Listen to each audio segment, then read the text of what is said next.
Hello, everyone. I'm Dr. Marty Ross, and this is another Conversations with Marty Ross MD here tonight. Sorry I'm running a few minutes late, but here I am. So the way that these webinars work, you create them with your questions, and no two webinars are alike because your questions are always a little bit different. Sometimes we get into some different themes.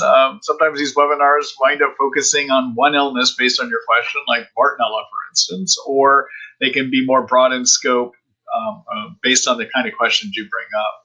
So I look forward to answering those questions here shortly. The way that you participate is you can listen in, and obviously there's a great deal of learning that can happen with that, and you can write questions to me as well too. So the way to write questions to me is look over there on the bottom, right over on that side there. On the right-hand side of the screen, there is a chat box. That's where you write your questions to me. Now, I ask that you only hit the enter key at the end of the whole question. So don't try to create multiple paragraphs. That doesn't work with this system. So hit the enter key one time. If you hit it more than once, it breaks your question into multiple questions, and that gets very hard for me to follow and put together from this side of the webinar, okay? I am creating a recording of the webinar tonight, and I will make that available to you tomorrow morning. Usually that means I send an email out to you around 6 to 6:30 a.m. Seattle time, announcing that recording has been edited and is ready for you to view. It also includes the link to the recording, and it will include a link to sign up for next week's webinar as well. So during the webinar tonight, also, I'll be posting your questions. You'll be able to see them on the screen. I'm going to read those questions too, because sometimes in the recorded version, they don't show up clearly enough, and I want to make sure that anyone listening in on this that cannot read the screen is able to hear those questions too. So I'll be repeating and reading what people write to me too. All right. So usually I'm able to answer most questions. There are times I get stumped. Sometimes you ask me things I don't know about or that are things I haven't heard of. But generally, I think I can help give you some insights here. All right. So without any further ado, let's go ahead and get started here. And this first question is from Brenda. Hi, Brenda. Let's see. Thank you, Dr. Ross. My doctor recommended CBD oil and capsules as capsules for Lyme and Bartonella. She also wants me to consider medical marijuana to calm my symptoms. Have you had success with either of these in treating Lyme or BART? So first of all, let's talk about what CBD is, and I'll answer that question. All right. So marijuana, the marijuana plant actually has two major components. There's the bud, the flowering part of the plant, and then there's the green parts, the leaves and the stems. All right. So the bud part of the plant is predominantly composed of a chemical called THC. All right, so that's what gives you the high. That's what people that like it for the drug effect of it will do it for the high effect. That's from a chemical called THC that comes mainly in the bud part of the plant. The green leaves and the stems of the plant are rich in a chemical called CBD or cannabinoid, and that can be gotten out of them in the form of an oil. Now, when you get CBD oil, there always is a little bit of THC in it. So you don't have pure CBD, but there's some THC. But generally, people don't get the high part or the drugged up effect part of marijuana when you do CBD. All right. Now, you can get CBD also from hemp plant. So there's something like Rick Steves oil out there. What I would caution you about the hemp plant derived CBD is it probably is not as potent and as effective as that comes from marijuana. So if you are in a state or in a province like up in Canada or in some places in Europe where you're able to get medical marijuana, like I can here in Washington State for my patients. So in Washington State, we have a medical marijuana law. We also have a recreational marijuana law. So you can get marijuana many ways out here. But if you're in a place where you can get medical marijuana, that CBD in a medical marijuana state is of better quality than hemp oil CBD, okay? Now, CBD that is part of hemp oil can be sold online, all right? So you can buy that stuff on Amazon, for instance, and it can be shipped across state lines. But CBD from marijuana, although we have many places in the United States, for instance, that have legalized medical marijuana, that is just within the state. If you try to transport that across state lines, as in shipping it across state lines, or if you try to travel across state lines and you're stopped by a trooper in another state, for instance, they can get you for breaking state law regarding our federal and state law. Okay, so anyhow, so in terms of marijuana, whether it's CBD or THC, those are the active chemicals. And they are able to help with a lot of Lyme symptoms. So they can help with nausea, they can help with loss of appetite, they can help with fatigue sometimes. The only thing I find that they're not that helpful with is cognition. In fact, either way that you do it, or thinking, okay? So either way that you use either CBD or THC, they both can impair thinking to some degree. And they can help with pain management, and they can help with sleep. Okay, so I think either way, whether you do the THC or you do a CBD, they're going to be helpful with your symptoms. Now, Ernie Murakami had in Canada, he was a physician in Canada that used to treat Lyme and lost his license for treating Lyme, unfortunately, but still does a lot of education work, especially with among the naturopathic community up there. He's helped with some petri dish research studies that have looked at whether Lyme can be killed by CBD, and those petri dish studies do show that you can kill Lyme with the CBD. I have not seen the studies done for Bartonella. I don't think we know for sure.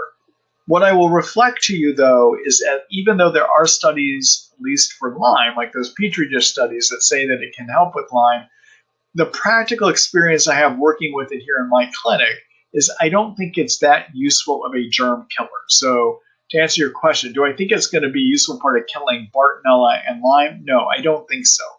It may help a little bit, but I wouldn't build a treatment, a killing treatment, a germ killing treatment around CBD oil, all right?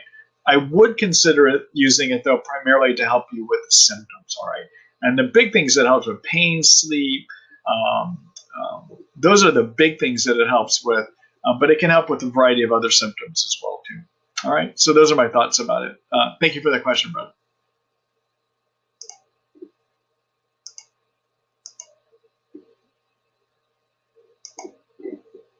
Hello, Colleen. Let's see. Is there a relationship between Lyme and POTS? What can be done to correct the symptoms of POTS, like heart rate increasing when sitting or standing? Thank you, Dr. Ross. Okay. So POTS, everyone stands, it's an acronym. It stands for paroxysmal, and that's a weird word, I know, but paroxysmal orthostatic tachycardic syndrome, all right? Paroxysmal means it comes and it goes, all right? And orthostatic means low blood pressure. Tachycardic means your heart rate starts racing, and it's a syndrome. And whenever we use the word syndrome in medicine, it means we don't have good explanation of why it happens sometimes, all right? So what POTS really means is you have periods where you black out, or you start to faint easily, or you stand up and you get lightheaded very easily. That's what POTS would look like, okay? Now, what causes it to happen? Well, there's a nerve in your, something called a cranial nerve, a group of nerves that come out of the base of the skull back in here, called cranial nerves, and there's one called cranial nerve 10, which is also called the vagal nerve. And what the vagal nerve does is it regulates what is known as your parasympathetic and sympathetic nervous system. Sympathetic is adrenaline, okay, and parasympathetic is anti-adrenaline, all right? And Lyme can infect that nerve, causing it to dysfunction. And what that would look like is you're getting sometimes too much signals of this parasympathetic, the anti-adrenaline chemicals, and sometimes it causes a great production of too much of the sympathetic chemicals, all right? So Lyme can do that, but also babesia sometimes can do that too. So there is a link between Lyme disease, and the two germs that would be linked to POTS would be Lyme, the Lyme germ itself, Borrelia, okay, or the co-infection blood parasite called babesia often can trigger similar reactions as well too, okay?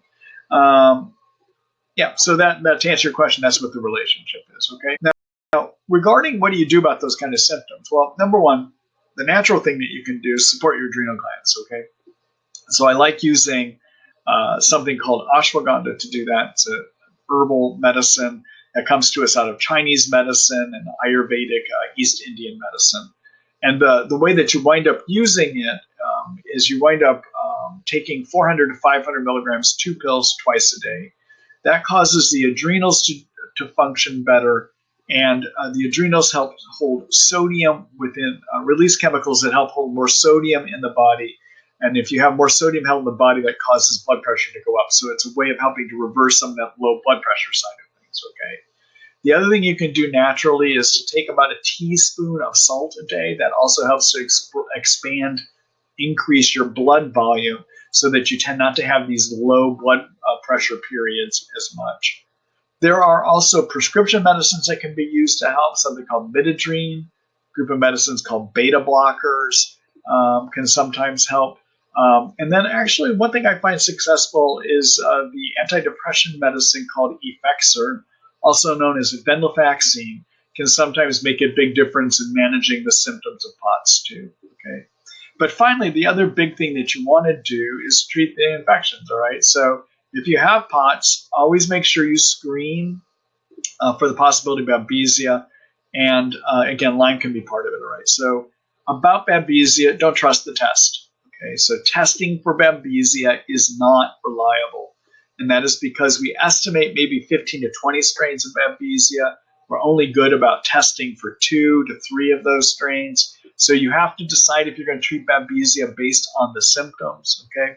So symptoms of babesia are night sweats can sometimes indicate babesia. And these would be heavy sweats, not damp sweats, but more heavy sweats. Panic or anxiety attacks can be part of babesia. Racing, skipping of your heart can be part of babesia. Headaches, primarily in the front of the head, can be part of babesia. Air hunger, which is a feeling you can't get enough air in from time to time. And then also sometimes people with babesia have very frequent deja vu experiences. Okay, they have quite a bit of deja vu. All right. So those are things that make you wonder if somebody has babesia, if they have a number of those symptoms. Okay. All right. So anyhow, those are my thoughts on that. Okay, I'm going to do a quick screen share here for a minute. Let me do that.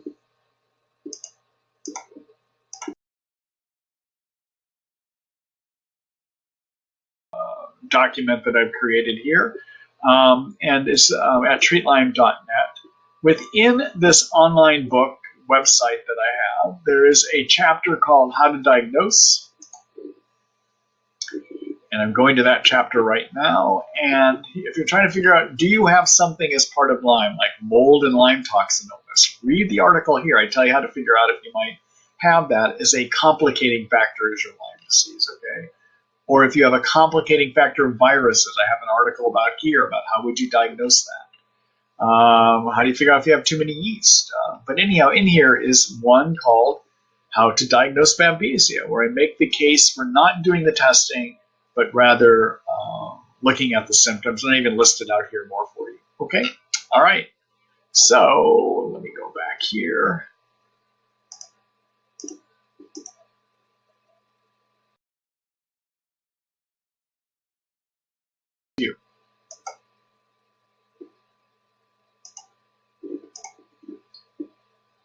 All right, let's see here. Hold on here a minute, everyone.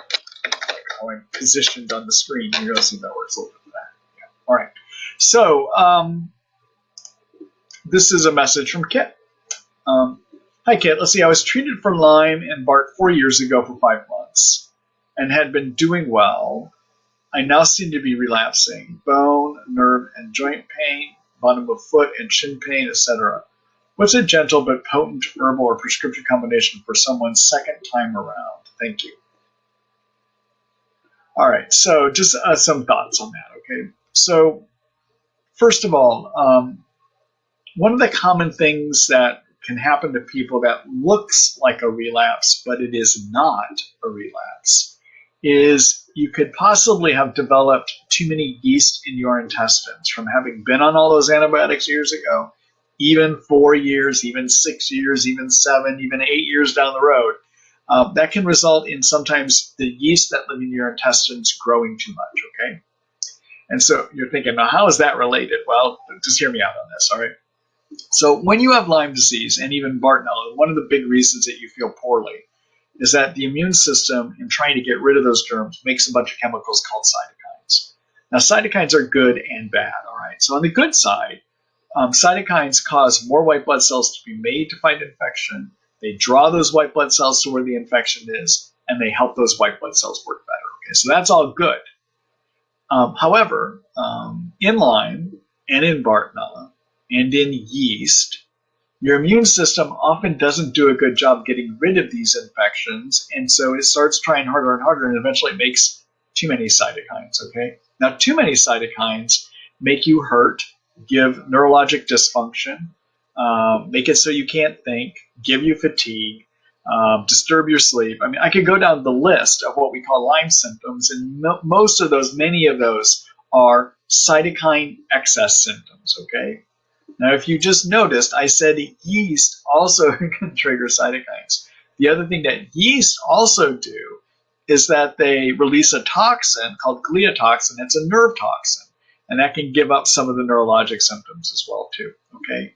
So yes, a yeast overgrowth can look just like a Lyme and a Bart relapse, all right?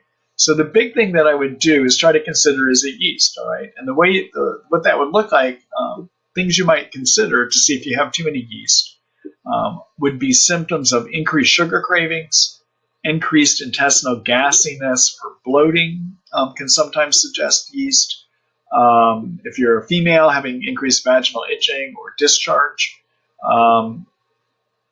Sometimes when these toxins get released by yeast, will interact with your skin, resulting in more acne or more pimples, or more rashes will come on if you have too many yeast active.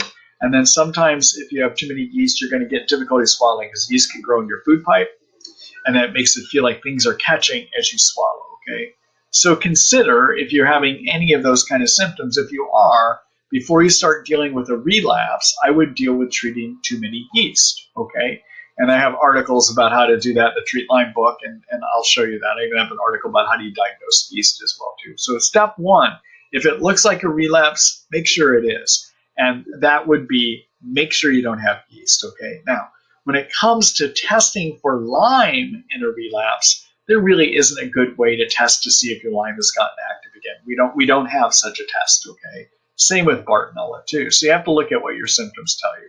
So if you decide you're going to treat for yeast for about a month, and if your symptoms get better, then you know it was yeast. And believe me, that happens about 80% of the time. That thing that looks like a relapse, it is yeast overgrowth. At least that's what I see in my patients, okay? All right, so now, if you decide in the end that this is truly a Bart and a Lyme relapse, you could go after this herbally, and the herbal products that I like best to get rid of Lyme would be two products.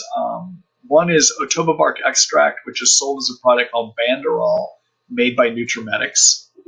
Another is cat's claw, which is sold as a product called Cemento by Nutrimetics as well, too. I like their products. I think they tend to work better than other products, all right? Now, those two herbs together have Petri dish experiments that were done looking at them in Lyme about 6 years ago. And those studies showed that they did a great job individually killing the various ways that Lyme lives in you. But if you put the two together, there was an astronomical, huge kill of the Lyme germ, okay? So they cooperate, they help each other. In addition, those two herbs together wipe out 100% of what is known as biofilm, a slime layer that covers the germ. So they looked good on Petri dish. I started using them in my practice, and I find that they tend to get rid of Lyme about 85 to 90% of the time. I think they work as well. They have as good a chance of helping you as prescription antibiotics, okay? So that would be Banderol Cemento, which is also called Otoba bark extract, and cat's claw to go after the Lyme. So I give them an 85 to 90% chance of working, all right? In terms of your Bartonella, the herbs I like using for that would be Sida acuta and Houtunia. And those two herbs work about 70 to 75% of the time. And where I got the idea to use those comes out of Buhner, as in Buhner Herbs. Many of you have heard of him. I do think that he's got some good ideas about those two antimicrobials to treat Bartonella as well, too, okay? So if you're looking at how to dose these, either the Banderol Cemento or how to dose the Sida acuta Houtunia, let me just show you where to find that. I'm just going to have you read it basically. So I'm going to do a quick screen share on that.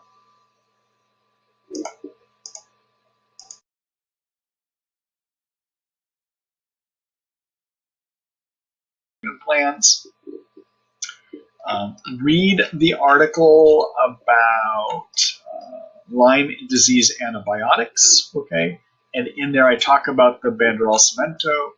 And then also read for the how do you treat the Bartonella. I do describe those two herbs in my article called Kills Bartonella Brief Guide, okay?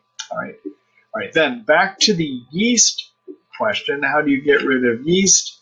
Here's this article called Kills Yeast, a Brief Guide, okay?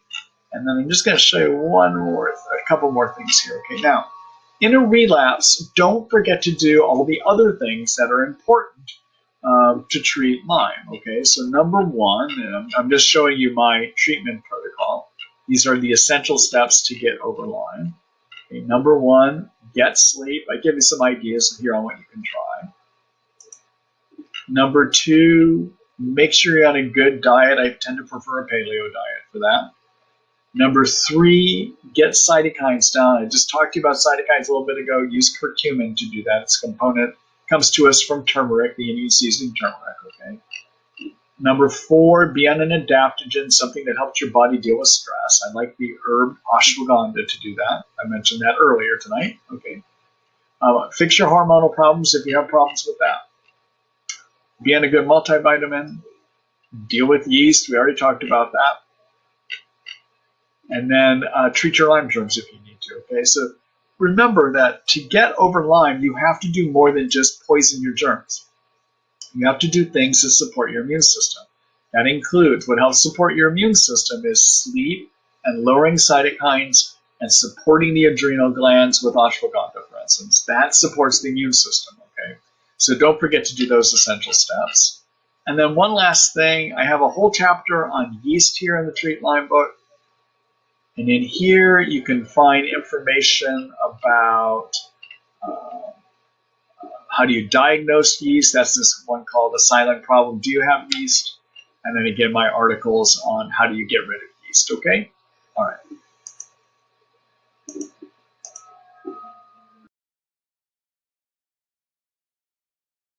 So that's why I have the Treat Lyme book set up there for you. Good luck to you, Kit. One last thing too, Kit. If this proves to be a Lyme relapse, generally if it's a Lyme relapse, it is not going back into the multiple years of treatment all over again, especially for those of you at chronic Lyme that took 2, 3, 4 years to get over. When you get into a relapse, as long as you get into treatment fairly quickly, you usually can pop out probably within about 4 to 6 months. Most people are going to be responding really well and back on their way to having a good quality of life again. Okay? All right. Good luck to you. Thank you for that question. Hello, Vicky. Let's see. Thanks for all you do. You're welcome. My question is, do I have MS caused by Lyme, or is Lyme just a mimicking MS? I have all the symptoms of MS, but the tests come back negative. Okay, so multiple sclerosis is a neurologic construct.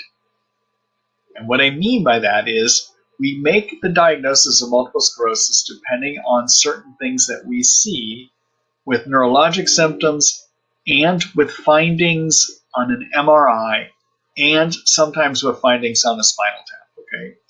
And the big symptoms that, or the big things that would really tip us into saying MS is if you have brain lesions or spinal cord lesions, okay?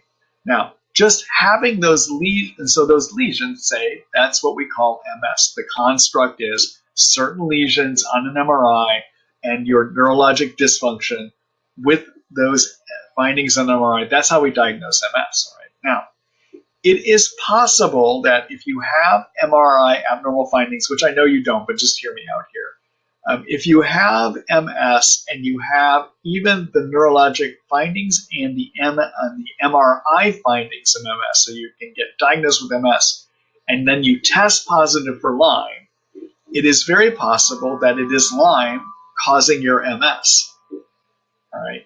Or we could even say it's not even MS, it's just all Lyme disease. Or we could say it's MS caused by Lyme, or we can say it's Lyme causing MS. I mean, we can use all those words, okay, to describe it, all right? Now, your situation is that you have a lot of neurologic issues, it sounds like, but there are no spots, no lesions showing up on your MRI. So that I would not call MS, because you don't have the construct, you don't have the things we expect to see from an anatomical standpoint showing MS. What you probably has Lyme and Bartonella, Bartonella, giving you a lot of the neurologic symptoms. Okay, so I would just call that Lyme and probably Bartonella. Right now, how can I say Bartonella? Just hear me out on this. So Bartonella is when you have somebody that has a lot of neurologic syndromes as part of their Lyme, whether they have brain lesions or they have loss of arms or they have a lot of numbness. You need to think, could Bartonella be part of that? Right? Bartonella is known for giving increasing the neurologic manifestations that occur in severe neurologic in line with severe neurologic situations. Okay, so we think of Bartonella as being part of MS, for instance. We think of Bartonella as being part of Parkinson's, Lyme. We think of Bartonella as being part of Lou Gehrig's disease, Lyme. And if somebody's got a lot of neurologic symptoms going on as part of their Lyme, I'm going to usually treat for Bartonella as well too. Okay. Now, it's even a stronger case to treat for Bartonella if you have a lot of Bartonella symptoms. All right. So symptoms of Bartonella can include pain in the balls of the feet, a lot of anxiety or depression. You can have restless legs that occur from it. You might have bladder irritation. Bartonella can give a lot of inflammation to the bladder lining, and that inflammation can give you burning on urination and urge to pee frequently, for instance. Okay. Bartonella, let's see what else. Bartonella would give a lot of neurologic hypersensitivities like light sensitivity, touch sensitivity, sound sensitivity. Sometimes it can give you seizure-like disorder where you get a lot of shakes that look like a seizure, even if they don't register, when they hook all those wires up and they do an EEG finding. A unique finding, I think, with Bartonella that I tend to see with my patients is they often will get a lot of sensations of buzzing or internal vibration, tremors or internal vibration that only they feel, no one else can see. Okay, so you can have that sometimes as well too. And sometimes Bartonella can give a lot of abdominal pain for which there are no findings or no other causes found. All right, so those are some symptoms to think about. That could indicate Bartonella also is part of this beyond just the neurologic issues. Okay? All right. Thanks so much, Vicky. Good luck to you.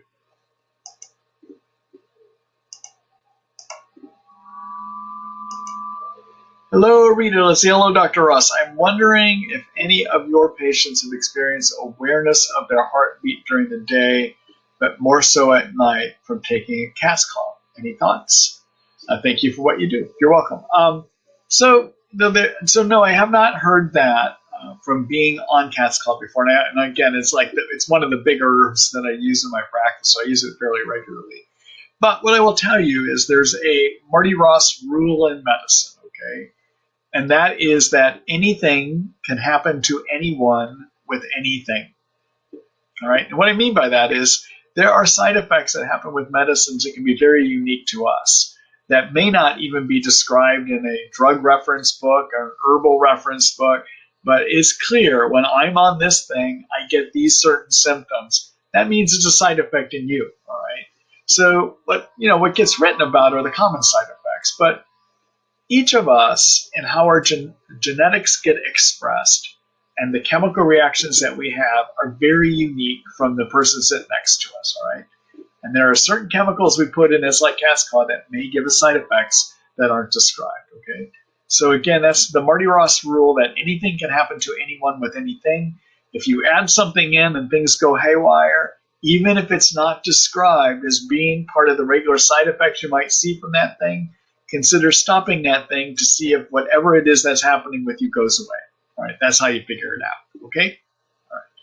All right. Good luck to you, Rita.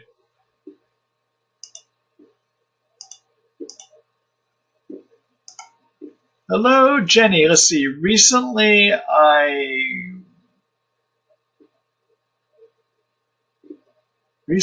met with, I wonder, you're saying here, recently I met with another Lyme person who has been treated for several years. She said she thinks it's not possible to recover. That made me very sad and uneasy. I am wondering what your thoughts are in terms of remission or cure and what you have found clinically. Thanks so much. Okay. So Jenny, I have a whole article about that if you want to read more about it later. It's about the odds of recovery in Lyme. Actually, I'll just show it to you here real quick if you want to go back, but then I'll explain it to you too. So I'm showing.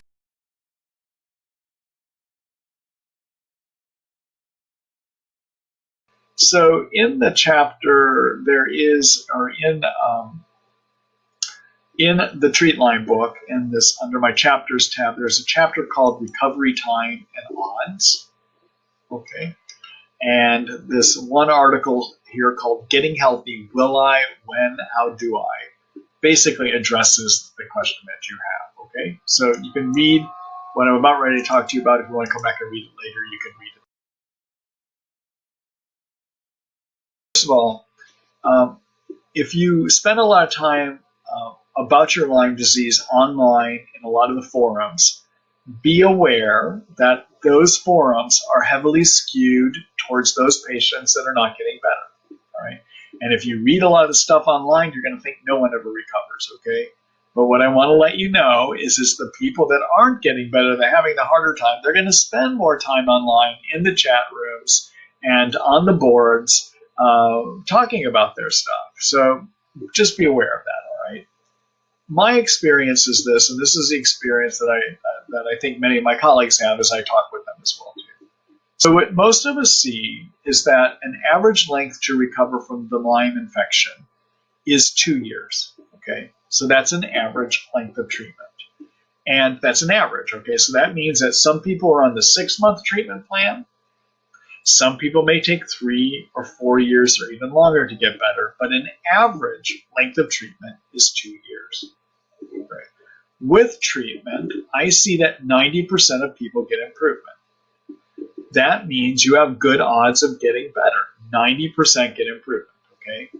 Which means 10% get nowhere with treatment, right? Frankly, we just don't know enough. There's not a lot of research that's been done about treating Lyme. Most of the research that's being done right now is done by the infectious disease doctors who all want to think that this thing is an immune system illness rather than acknowledging it could still be due to ongoing infection, okay? Unfortunately, the research dollars have been co-opted and moved into a direction for which it's really not that useful in terms of those of us on the front line managing this illness, all right? All right, now notice I said that 90% have a chance of getting better, all right?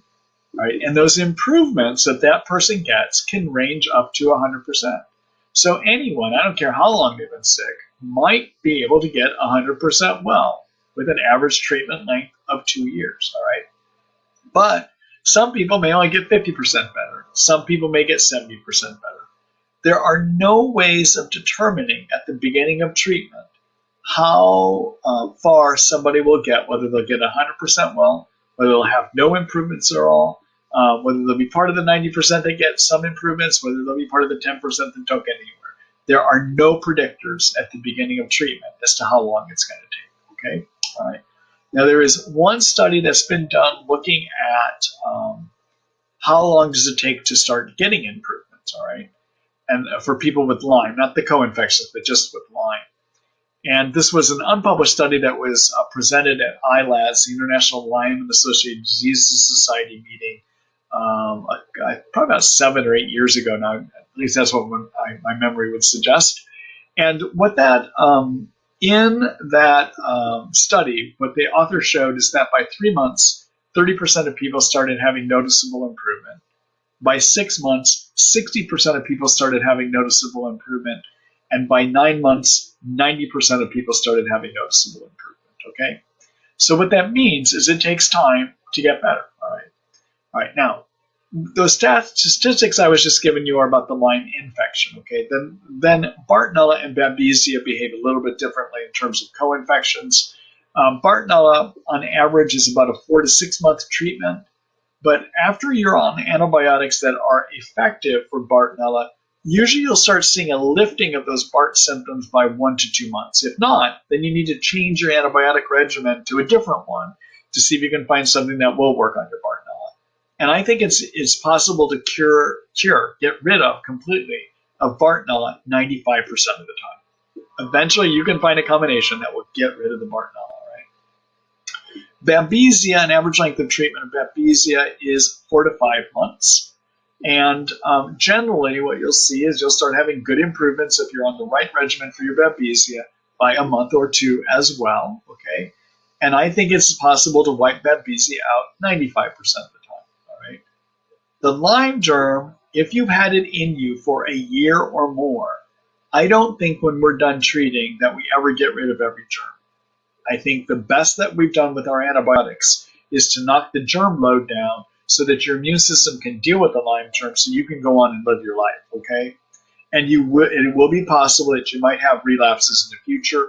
And as I already discussed earlier tonight, that if you get relapses, if you get back into treatment right away, usually within about 4 months to 6 months, you can pop back out of that, okay? All right. So I just want to do another quick screen share here because I'm going to show you one other thing that this may raise for people.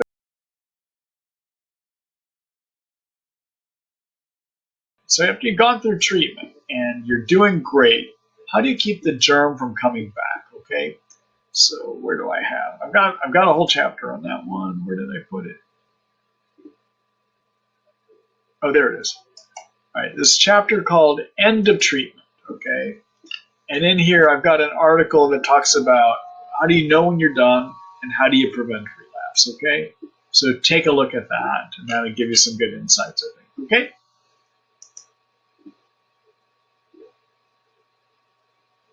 Oops, where am I?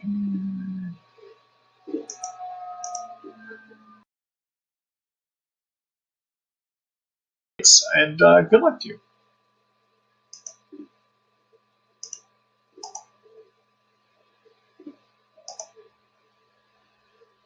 Hello, Emily C. Hello, Dr. Ross. Completely by accident, I discovered that nicotine reduces my Lyme and MCAS. And MCAS, everyone's mast cell activation syndrome symptoms significantly. After researching, I've discovered this is an antiparasitic. How do you explain this, and what are your recommendations for treating without the use of nicotine?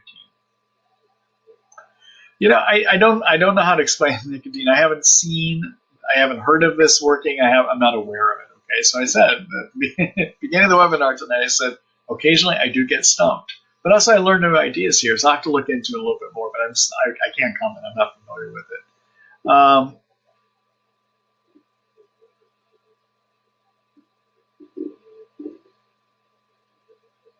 So I'm not quite clear where to go with the last part of your question here. So how do you explain this, and what are your recommendations for treating without the use of nicotine? So in terms of how do you treat Lyme, take a look at my successful treatment recipe. Mast cell activation syndrome, I have not created an article about that yet. But everyone, mast cell activation syndrome, there's a group of cells in our immune cells in our body called mast cells, okay? Historically, most of us have thought of mast cells, or have been taught in medicine that mast cells get activated when you have allergies. And inside mast cells are where chemicals called histamines are made. So many of you know about taking antihistamines when you have allergies. What they're doing is they're blocking the histamines that get released by mast cells, right? So if there's a pollen or some chemical we're allergic to and it lands on our mast cells, they release histamines. Those histamines then give you a lot of the allergic reaction that people have. Right now, there's newer science, though, that's been coming out showing that actually chronic infections turn on the mast cells too. And when they get turned on, that causes the mast cells to release too many histamines too. Okay, so if you've got somebody that's having a lot of allergic components to their Lyme, you might think about mast cell activation syndrome. Things that you do to limit the mast cells is you want to stabilize them. Okay, and what can be good from an herbal medicine standpoint to do that is to use an herb called quercetin. It's a 250 milligram pill. I usually have people take 500 milligrams 2 or 3 times a day. The other thing that can be helpful is something called luteolin. That's Luteolin. And that's 100 milligrams. You want to do that twice a day as well, too. Those are the herbs, okay? You can then, if that's not working well enough, Other things that you can do would be to use prescription medicines that we use for people with bad asthma and bad allergies. One of those is something called Singulair. You can use antihistamine medicines like Benadryl, or you can use antihistamine medicines like Claritin or Zyrtec. And then you can use another group called the H2 block acid blockers like Zantac can actually help in this situation as well too. Okay? All right. So those are just some thoughts for you. All right. Good luck. Oh, Emily, if you have mast cell activation syndrome too, just be aware that if you have too many yeast in your intestines, they can trigger a syndrome that looks a lot like that as well too. Okay. Hello, Gary. Let's see. Can you compare serrapeptidase with lumber kinase, and at what point in the protocol do you add one of these biofilm busters? All right. Hold on, just a minute. I gotta get some water here.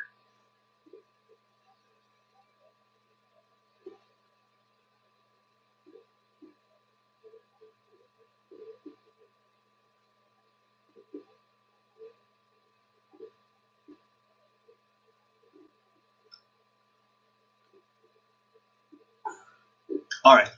So Gary, so both serrapeptase and lumber kinase are enzymes that can help break down biofilms. I find actually that lumber kinase is stronger. I just have better success with it, and that tends to be what I wind up using.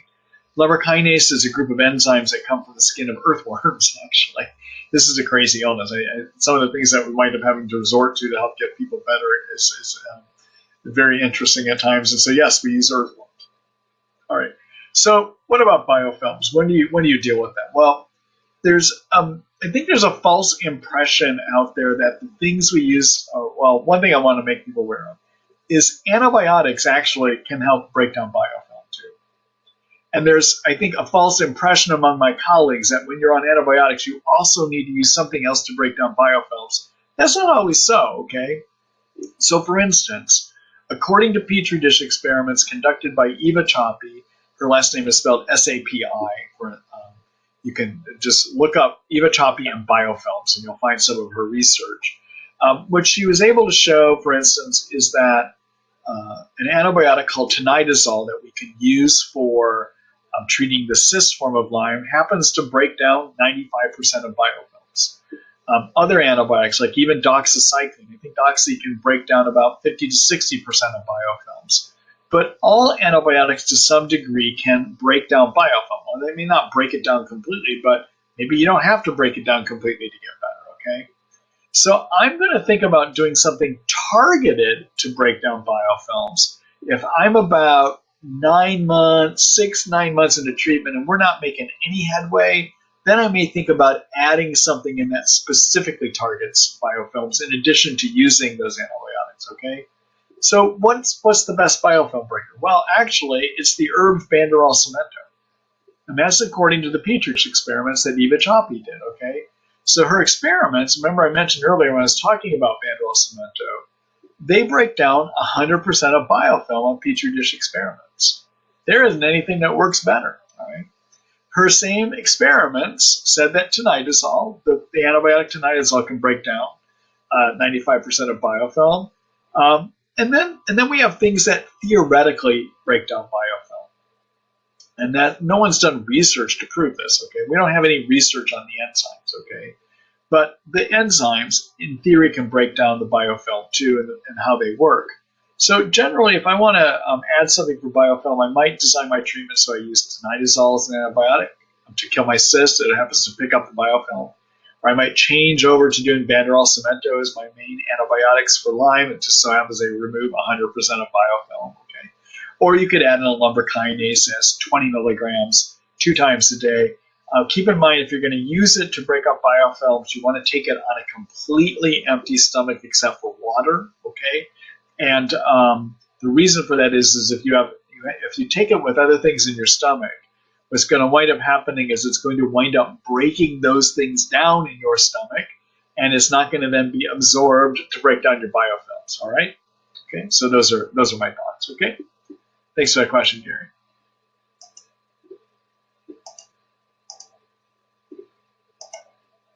All right. Hi, Bonnie. Let's see. I'm babesia. 2 times a day, something, treatment day, zip, and up to 17 drops a day of crypto. I am not clear on what your first thing is here. 2 times a day, oh, Malarone, I think is what you're saying. Okay. So 2 times a day, you're taking something called Malarone. I think that's what the MAL stands for. 1 times a day, Zithromax, and up to 17 drops 2 times a day of the herb Cryptolepis. Have a lot of brain pressure with crypto, especially left side by temple. Is this Herx or side effect? Probably a side effect. So Malarone, everyone, is an anti-malarial medicine that we use to treat babesia. It by itself, even without the Zithromax, even without the crypto, will often be good enough to get rid of babesia about 80% to 85% of the time. Zithromax may help it. The crypto by itself, which is called Cryptolepis, can get rid of babesia effectively about 75 to 80% of the time. That's just kind of the experience that I see. I don't know that you need to be doing all these things. Maybe just the Malarone along with the Zip is going to be enough to get rid of your babesia. But I think what you're describing actually is a babesia side, or a Cryptolepis side effect that you're getting. Okay? All right. Thank you for that question, Bonnie. Good luck to you.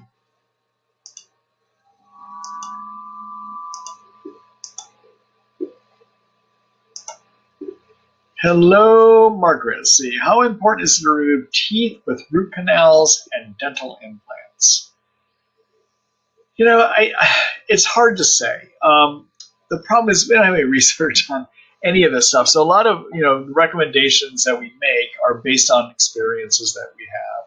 So the problem with dental implants and the problem with root canals is that kind of work provides the possibility of having created something called cavitations, which are little cavities below the teeth or even in the bone structure where Lyme can hide and we don't get good antibiotic penetration into those areas, okay?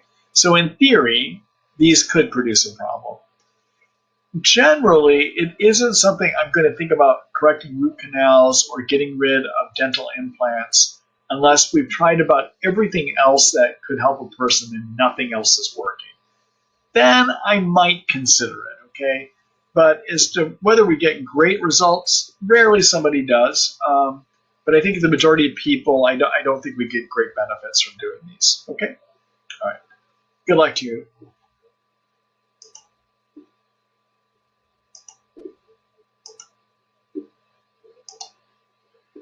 Hello, Charlene. Let's see here. Hi, Dr. Ross. I just received an iLads email about meeting in Boston in November, and one topic will be Morgellons disease and Lyme. Is this in huge population or small? Thank you. I'm glad you had a vacation. Thank you. I did. I actually was back last week, though, but the week before is when I was on my motorcycle adventure across the west coast of the United States. So I did have a good time. Thank you, Charlene.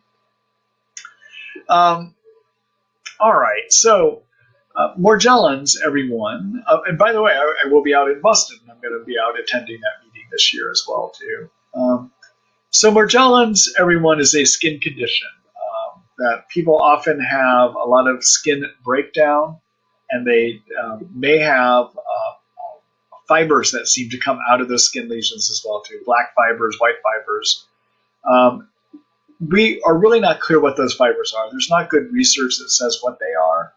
And it's not totally clear what causes Morgellons either. Like, is it a germ living on the skin that breaks down the skin? We really don't know. What we do know, though, is that in people that have Morgellons, around 90% of those will have Lyme disease, okay? And about 10% probably have HIV or AIDS that are part of their Morgellons as well, too. And so what we think is happening, what I think is happening, is that a lot of these skin lesions are due to the fact that Lyme suppresses the immune system, and it makes it easier for germs that live on our skin, like funguses and even bacteria, to break the skin down, all right? So the treatment that seems to work best is go after your Lyme, okay? Or if you happen to have HIV/AIDS, go after your HIV/AIDS. Treat those infections, and often the skin is going to get better, okay? That's generally what the treatment is, all right? Uh, thanks for your question here, Charlene. Good luck to you. Bye-bye.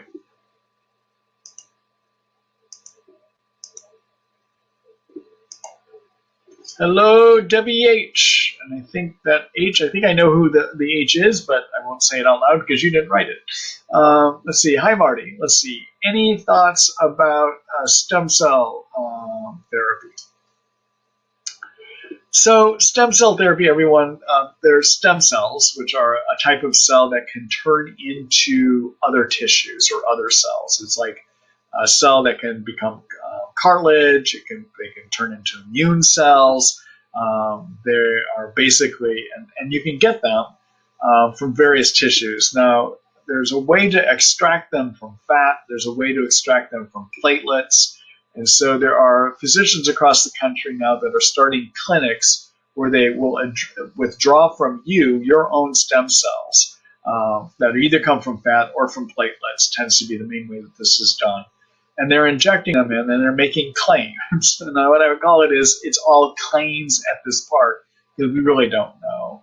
Some of them are using, now I think where stem cells have some better science to suggest that they might work, and a rationale for how they would work would be, and you're trying to use them to regenerate tissues like cartilage. So if you've got a joint that's been injured, cartilage is worn down, I think it could make some sense to use stem cells to regenerate that tissue.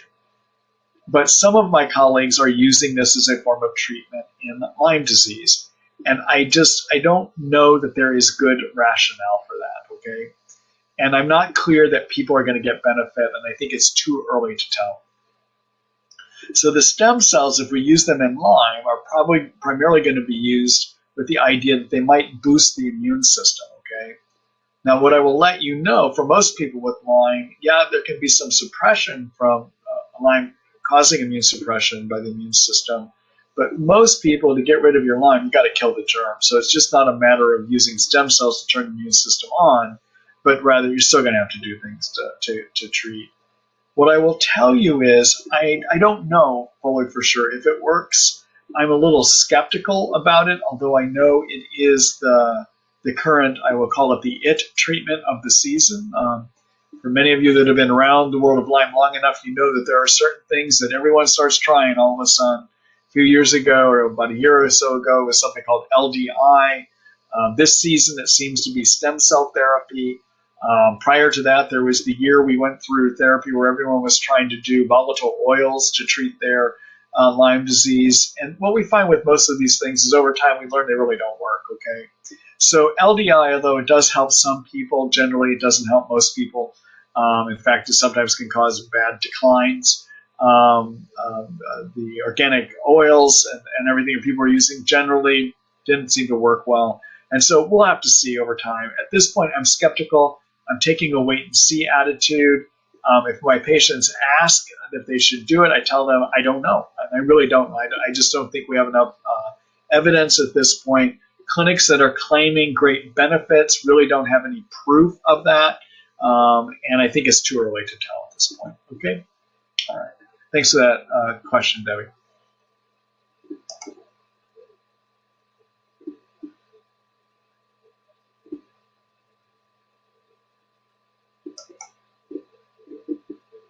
All right. That is the Debbie I thought it was. I just saw your email there. All right.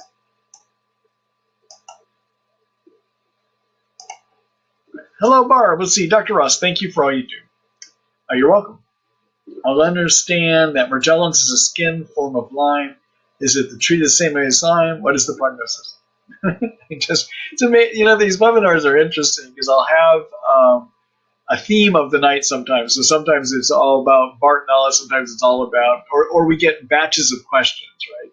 So I did not search out these questions. I will let you know when I redo the question, it's the first time I'm seeing it too. Okay, I see it, I post it so you can see it, and then I start reading it. So here we have 2 questions about Morgellons. So Barb, I think I answered that with the last question. But again, the way you treat Morgellons is you treat your Lyme. All right, there isn't any special therapies that I have found helpful other than treat the Lyme. And is it curable? I think most of the time, what my experience has been is that Morgellons clears up probably about 90% of the time as you treat Lyme. Okay, so I give good treatment odds with it too as you treat the Lyme.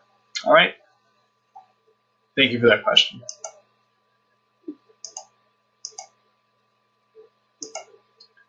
Hello, Bar. Let's see. I've tried low-dose naltrexone 1.5 milligrams and got severely depressed in 2 days. This is common. What is the solution? So everyone, I'll answer that, but let me tell everyone what low-dose naltrexone is first, so that everyone understands what I'm about ready to talk about. All right. So naltrexone, everyone, is a narcotic blocker, and it's used to help people with drug overdose. It also can be used to regulate the immune system. And what the relationship is our bodies have our own narcotic system called endorphins. They are what we make to regulate our own pain. But they also regulate the immune system. Now, if you block the endorphin receptors in the body with naltrexone, what happens is the brain doesn't like that, and it causes the endorphin-producing cells in the body to make more endorphins, okay? So you get high levels of endorphins. And then as the naltrexone wears off of those receptors get flooded with the naltrexone, and that can regulate an illness that is more of an autoimmune type illness. So Lyme triggering autoimmune illness, for instance, okay? Or certain autoimmune illnesses. So for instance, there is research that shows low-dose naltrexone can help with multiple sclerosis, in fibromyalgia, in Crohn's disease, and in some thyroid illnesses too. There's research that shows it can help in the autoimmune illnesses, all right? I find it only helpful in Lyme maybe about 10% of the time, because I don't think the majority of Lyme is autoimmune caused, but it can help with Lyme about 10 to 15% of the time, maybe in that kind of ballpark, okay? The reason it's called low-dose naltrexone is it's actually manufactured as a 50 milligram pill, but when we use it at low doses like the 1.5 milligrams here. And the reason we use it at low dose is if we use a large dose, it will stay bound to those receptors and never wear away. And you want it to wear away so that all these extra endorphins that get created by the body to overcome the blockage, we want them to get attached to those endorphin receptors at a point. So you have to use low dose. And low dose is you start with 1.5 milligrams, eventually you go to 3 milligrams, and then eventually to 4.5 milligrams, okay? Now, the major side effect that people have on naltrexone is insomnia, all right? So most of the online stuff that you read about naltrexone always says it works better if you take it at night. I don't understand that. Actually, I don't agree with that, but that's what you'll read online. So a lot of people try taking it at night. But the majority of people have some degree of insomnia with it. And so therefore, I tend to have my patients take it in the morning, okay? Now, of the hundreds or so of people that I have placed on low-dose naltrexone, there is a rare person that will get depression on it. I have seen that as a side effect. And unfortunately, it's a side effect, okay? So there isn't anything you're going to be able to do in terms of a solution for it, other than you might try to go on antidepressant medicines, but I don't know if that's what you want to do, is to get on another drug so that you can take a drug that you're having side effects from. So there really isn't a way of overcoming it. It's a rarer situation that I sometimes see that people with low-dose naltrexone will have. And generally my solution is to stop it. Okay? All right. Good luck to you. Thank you for that question.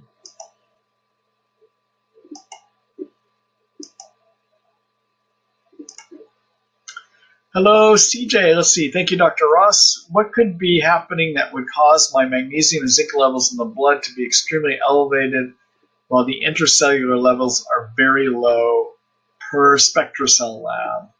What can I do to change that? All right.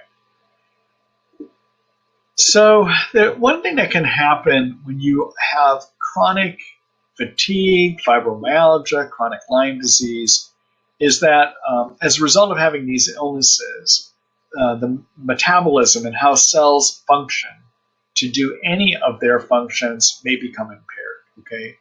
So if cells are functioning properly, the way that things get to the inside of them is they have various transport channels and transport proteins that will carry nutrients to the inside of the cell. But if the cell is sick, if you will, or if it has too low of energy, And sometimes what will happen is these transport mechanisms that it's supposed to use to carry nutrients in don't work well. All right. So two things I would consider doing to help your transport mechanisms work better. Number one, make sure you have adequate thyroid. All right. Work with your providers to figure out if you have adequate amounts of thyroid. Okay. Thyroid sets the metabolic rate of your cells. Number two, consider doing repair of what are called your mitochondria. Mitochondria are the energy factories found in every one of our cells. If they get injured, you may not have adequate energy, all right? And the way you do that, I like using something called NT factor. It's made up of the fats that make up the covering of the mitochondria. I also like using coenzyme Q10 with that. I like using something called N-acetylcysteine to raise glutathione, or I like to raise glutathione by just having a person take glutathione. And if I've got somebody that doesn't eat red meat, I like them to take acetyl L-carnitine, okay? Now, I'm going to show you an article where you can read more about repairing mitochondria because it has the doses that you use and everything of those supplements, okay? Keep in mind, do not use coenzyme Q10 if you're on Malarone or Mepron or atovaquone to treat your babesia. It will interfere with how they work, okay? All right? All right, so two things to get those cells working better: thyroid, mitochondria repair, all right? But you also need to get the nutrients inside. And you need the nutrients inside so you can have mitochondria repair, and so the thyroid will help the cells work better. Okay, so what you do when you get into situations like this, sometimes we have to give you the nutrients in an IV formulation. And there's something called Myers cocktails that has calcium and magnesium in it. And the idea with the IVs is if you give one way that things get inside the cells, again, there's the transport mechanisms, the channels, and also there are the vehicles that carry things in, right?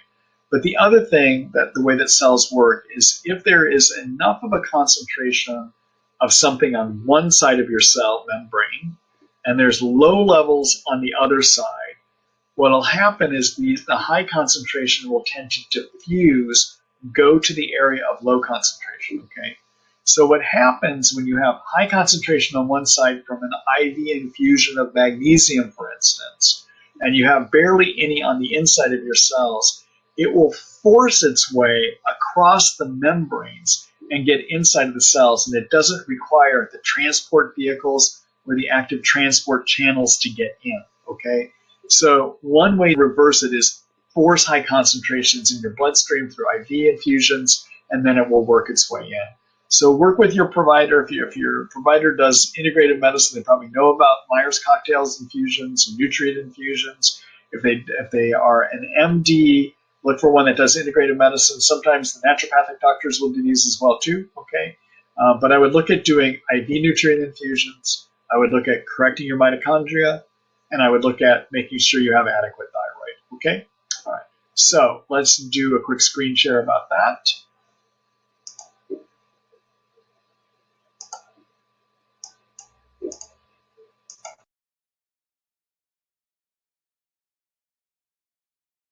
Chapter called Energy and Fatigue. And in here you'll find the article I've written called Power Up Energy and Mitochondria. Okay, this has all the tools and mechanisms that you would use to help build up your mitochondria to get them working correctly. Again, they're the energy factories in your cell. They would give your cells the energy to absorb nutrients. Okay, all right. All right, thank you for that question. Let me go back here again.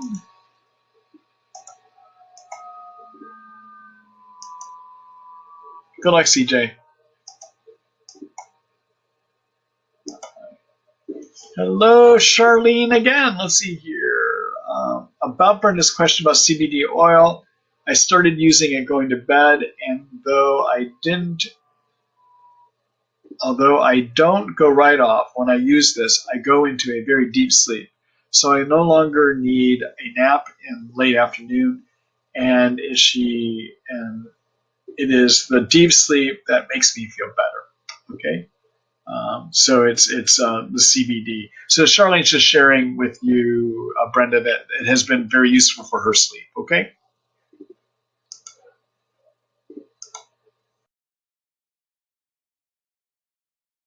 response to that question. So again, Charlene was just sharing information that she thinks this CBD has been very useful for her sleep and giving her better energy then too. Okay? All right. Thank you.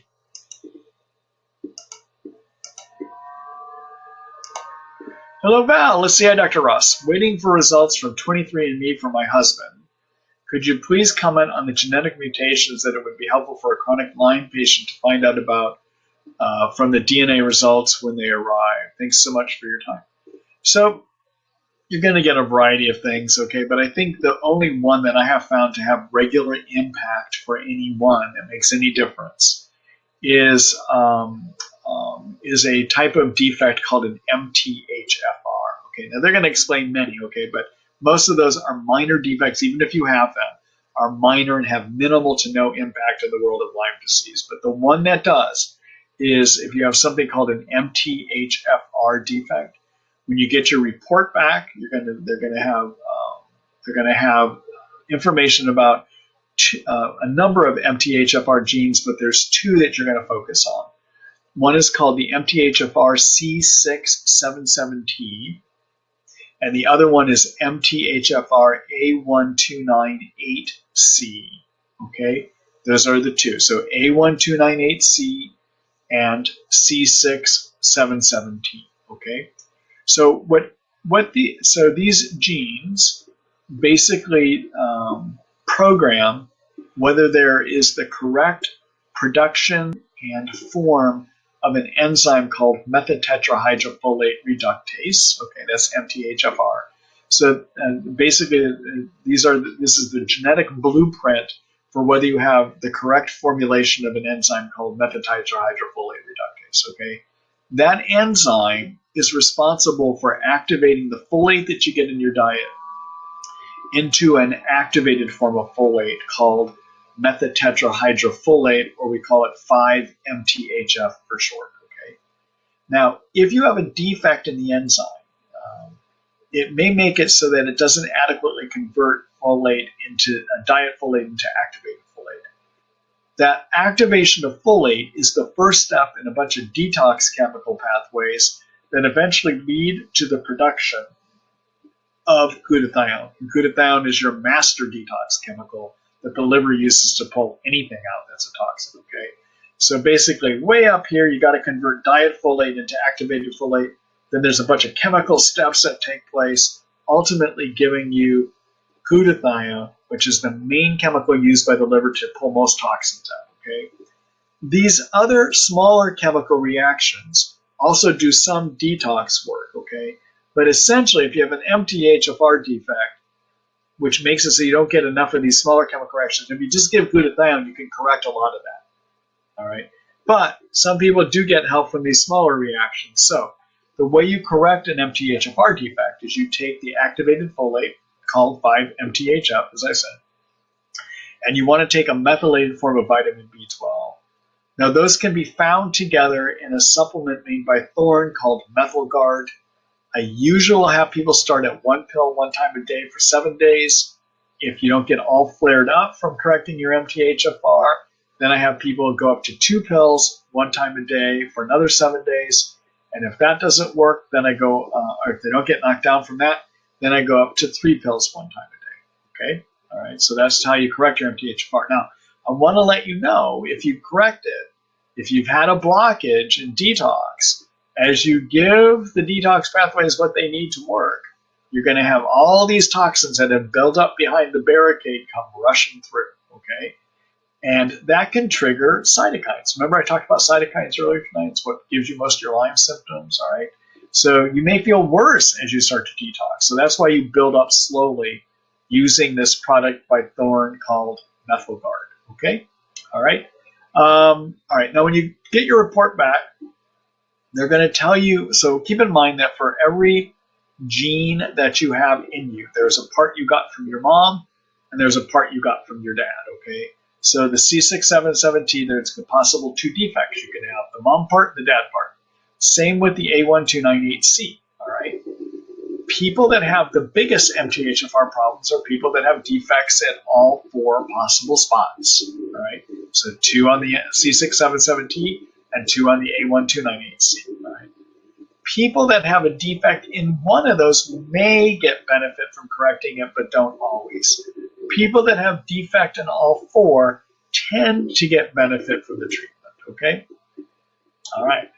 People that tend to have MTHFR defects, by the way, tend to be people that are sensitive to a lot of medicines and supplements. It just tends to be the way it works out. Okay. Thank you for that question. Good luck to you, Val. Oh, I want to do a quick screen share here, too. Here.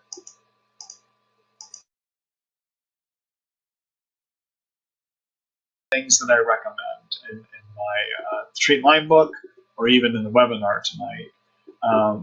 This is my store. It's called Marty Ross MD Supplements. I tend to carry products here that I have searched out and have chosen based upon companies' ability to give me the most active ingredients, okay? So be careful. There's a lot of garbage supplement products out there. In fact, many companies that put list of things that are going to be on their supplements, either they're not in there or they have chosen low quality active ingredients. So it's not going to work anyhow, okay? So if you're wondering what I consider based on my research to be the highest quality brands or products, you can find them two ways. You can either look at my supplements and go by the manufacturer. These are the manufacturers I tend to think have done a great job providing the most active ingredient products, and also tending not to use fillers that could be hurtful to you in Lyme, okay? Or in the case of this MethoGuard, if you just want to see what is it, go ahead and type in the MethoGuard, and right up there, and there's the MethoGuard, okay? Or if you want to see what curcumin do I carry that I recommend to lower those cytokines, take a look here, and you'll see that there's one called Mariva 500 that tends to be the main one I use. Also, the Cytoquel has it in it. It can be a good product as well too. But these would be the main ones, okay? So that just gives you an idea how you can find things if you're trying to figure out, I want to try a supplement, but I'm just not sure what's the best one I should use. And that'll give you an idea. Dude, that's great. But if you're looking for what the quality is, that's where you're going to look to get an idea what the quality products are. Okay? All right. And I appreciate it if you buy it from the store, but I just want to show you where you're going to go get those. Okay? All right. Thank you for that question, Bill. Good luck to you. Let's see. Oh, we already answered this one.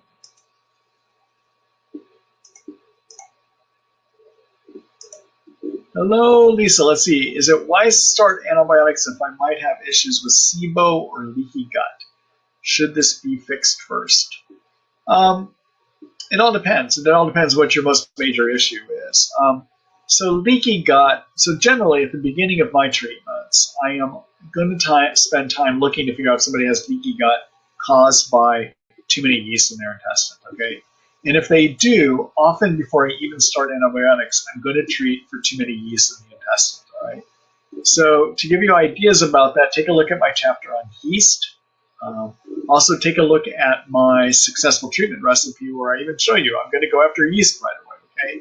Sibo, I just don't, I usually find, I think Sibo is way overdone these days. I think most people's gasiness and bloating, even if you test positive for Sibo, is actually coming from too many yeast in the intestines. So I spend more time going after and treating yeast overgrowth in the intestines than I do going after Sibo in my practice, okay? All right. Good luck to you.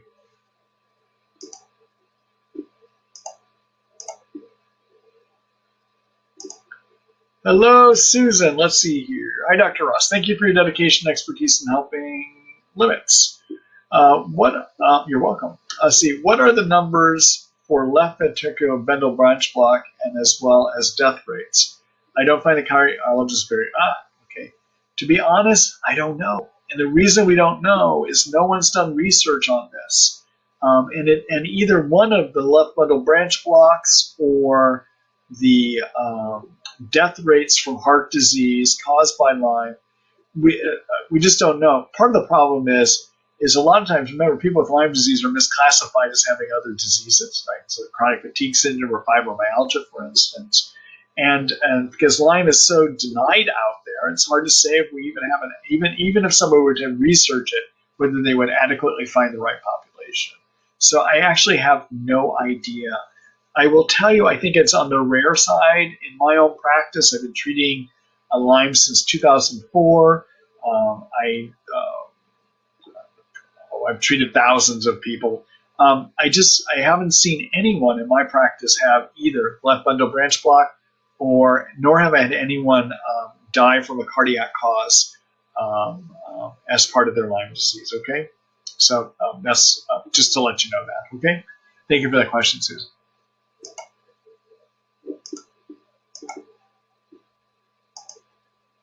Hello, Melody. See, my question is about the BVT bee sting therapy. I'm trying this and want to know what you think of it. So, regarding bee stings, it can be helpful for some people with Lyme. I don't find it universally helpful. That's what I would say. It's one of those treatments I think that can help with symptoms primarily, not necessarily killing the Lyme germ. And I think that it may help maybe 10%, maybe 15% of people. I just don't find it universally helpful.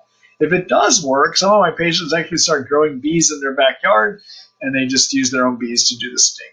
Okay? All right, so those are my thoughts on it. Thanks for that question, Melanie.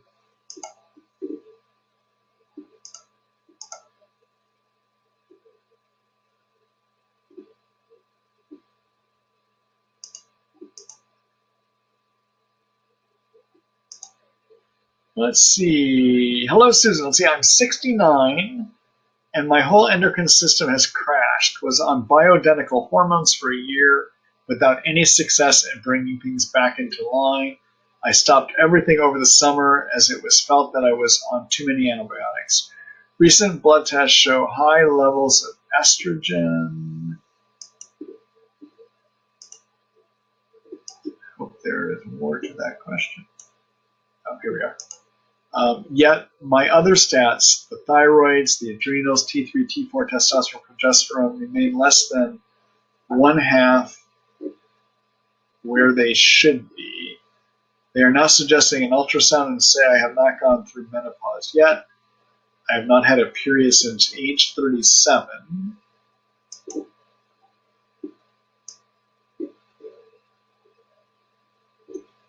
So I'm not sure what the question is in that, Susan. I'll just make a few comments.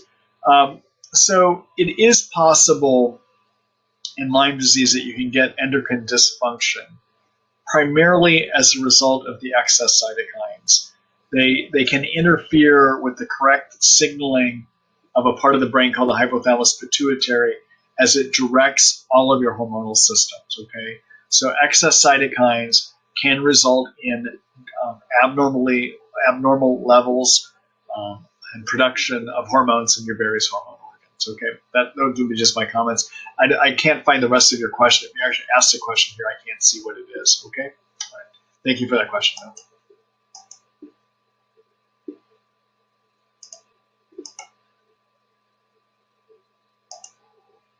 All right, let's see here. Hi, Marty. Thank you for these thought-provoking webinars. You're welcome. I have tested positive for aflatoxin, trichosethine, and gliotoxin molds by real-time lab. What would you recommend as a detox strategy for each mold present? Thank you again for providing education to those with Lyme and other chronic illness. All right. So everyone, real-time is a lab. You're welcome, by the way. Real-time is a lab down in Texas that does a urine test to see if you are having too many mold toxins in you. All right. And this is an outgrowth of work and a theory of a physician named Richie Shoemaker.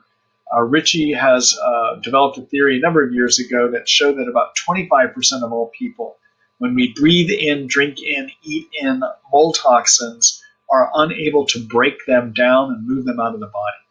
All right.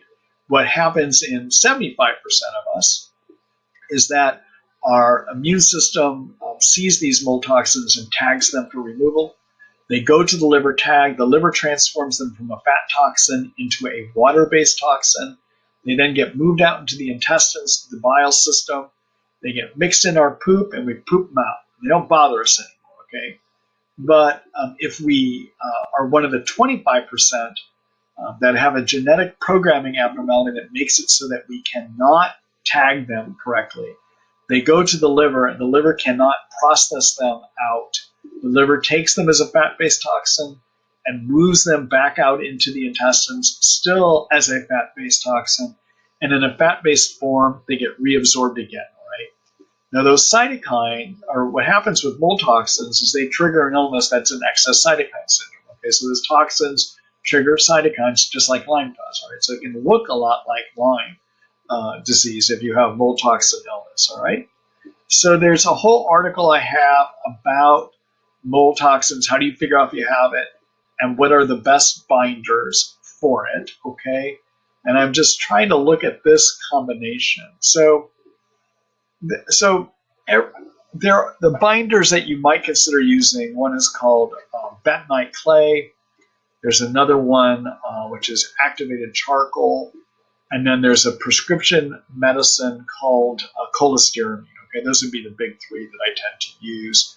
Also, sometimes I might use something called pectin. Pectin comes from apples and citrus. It's a soluble fiber that can bind up toxins too. For this kind of combination that you're having here, though, and if you want to read in the article I'll show it to you here in a second about mold toxicity, I have a list of which binder is supposed to work best for which toxins, okay? But to cut to the chase and to answer your question, what I would do for this combination is I probably would wind up using the binder called cholestyramine, which is the prescription binder. I think you're going to have better benefits with that to cover all three of those, okay? All right, so let me just do a quick screen share here for you.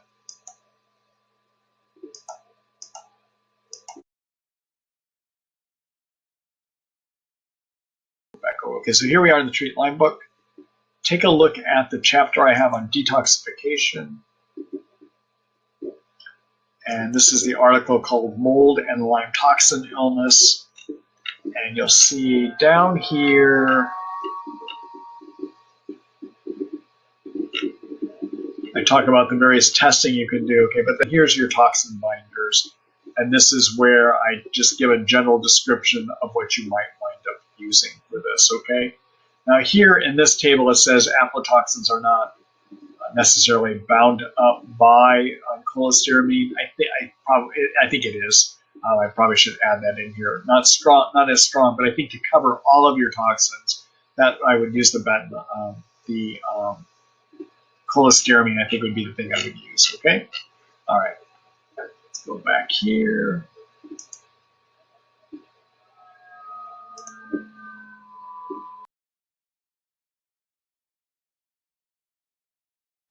Good luck to you.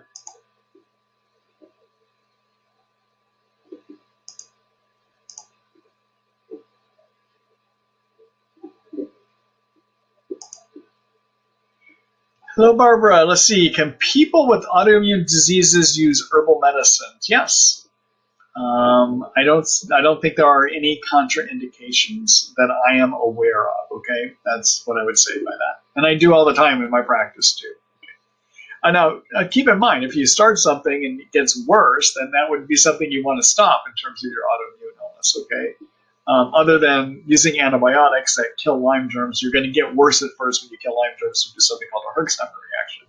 But generally, if I have a person, I start something that should be supporting them, and they get worse, I'm going to think twice about using that, okay? That's your ultimate proof, is try it and see, okay? All right. Thank you for that question.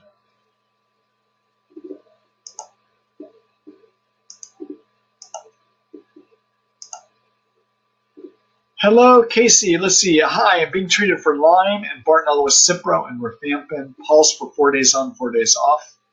I am also taking a small dosage of tinidazole on weekends and azithromycin daily.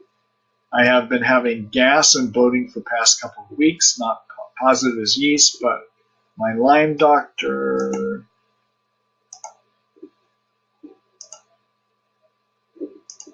said it would be okay for me to take the grapeseed extract you have suggested for yeast along with my other treatment. My question is this too much of a heavy load? Well, I've got some other comments for you too. So Casey, I'm gonna go back and look at your original question because I just want to post it so I can remind myself what you're on.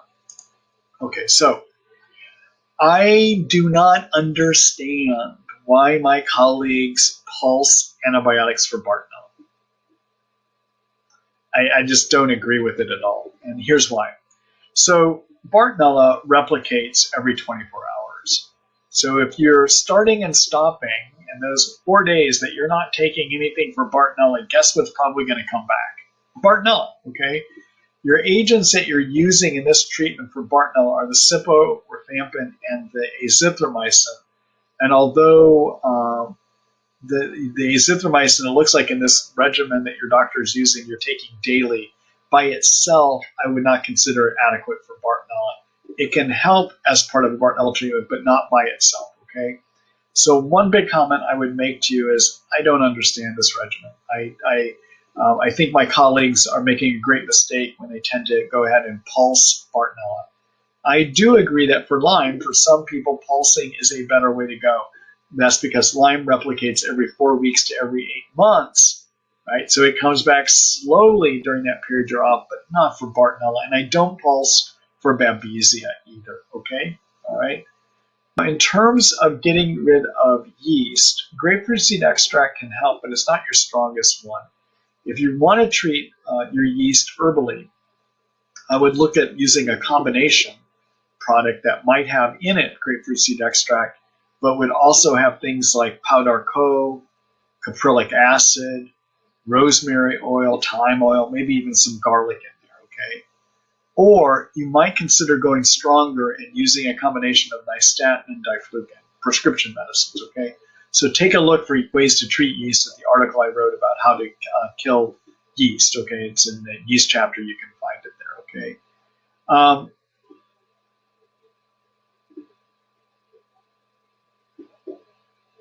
Yeah, I guess those are the major comments I would make on this. The way your doctor is using these, I don't think it's too much to add in a yeast treatment, but I don't agree with what your doctor is doing in terms of how he's treating your Bartonella. Okay? All right. Thanks for that question, Casey.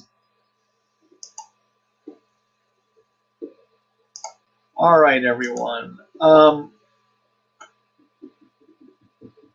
Well, I can just show you one thing. Well, no, I'm not going to. I'm actually out of time here. I keep going, but I've got to get my dogs out. They're still sitting here staring at me right now, saying it's time, and I have to go do some things to take care of myself as well too. So, anyhow, I've enjoyed being with y'all tonight. Next week we have another one of these webinars, so come back again, and you can sign up for the webinars over at our Lyme disease site, thetreatlyme.net.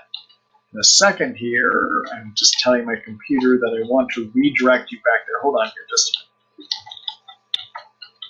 All right, so here in a minute, I'm going to send you back over to thetreatlyme.net, where you can sign up for next week's webinar. You can poke around and read some of those articles too, okay? Tomorrow, you will get an email from me around 6 to 6:30 a.m. in the morning, Seattle time. That will have a link to the recording from tonight if you happen to have missed parts of the webinar, okay? All right. Good night, everyone, and good luck with your treatments. Bye-bye.